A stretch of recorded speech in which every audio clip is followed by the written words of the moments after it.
Today we're going to look at two-step inequalities and figuring out answers that make those inequalities true. So our first example, I have the second one covered up so you can't see it yet. 7 is greater than or equal to 4x minus 5. And so our question is, which values of x will work? Is it negative 6, 8, or negative 5? So to start this problem, we're going to solve the inequality just like an equation. So 4x is my couple, so I need to kick out minus 5. Well, to undo subtracting 5, we're going to add 5 to both sides. Negative 5 and positive 5 cancel out. 7 plus 5 is 12. So 12 is greater than or equal to 4x. To undo 4 times x, you're going to divide by 4 on both sides. 12 divided by 4 is 3. Bring everything else down. So 3 is greater than or equal to x. You could also rewrite this answer to say x is less than or equal to 3 if you would like to. So if I look at that on a number line, I'm going to put a closed circle at 3 because it's less than or equal to or greater than or equal to. And I know that x has got to be smaller than 3, so I'm going to draw my line to the left. Well, if I go back to my answer choices, my numbers that are smaller than 3 are A and C. So this time my answer would be A and C.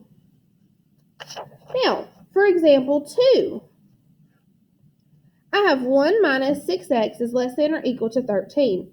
My question this time again is, which of the following values are solutions?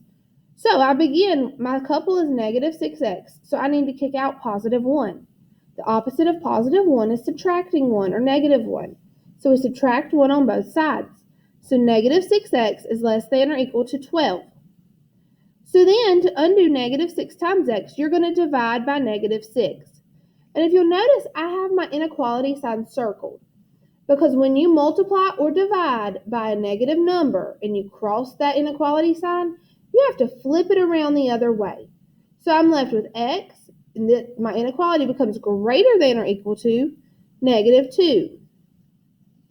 So right here on my number line, I have a closed circle at negative 2, and x is greater than or equal to that negative 2, so I'm going to draw to the right. So my answers this time would be B and C, which are 4 and 0, because those are bigger than negative 2. So our big picture, our big thing that we need to think about, inequalities, you solve them with the same steps that you solve equations. However, the only difference is this stuff right here in pink. You have to flip the sign if you multiply or divide by a negative number. That's the biggest thing I need you to take from today.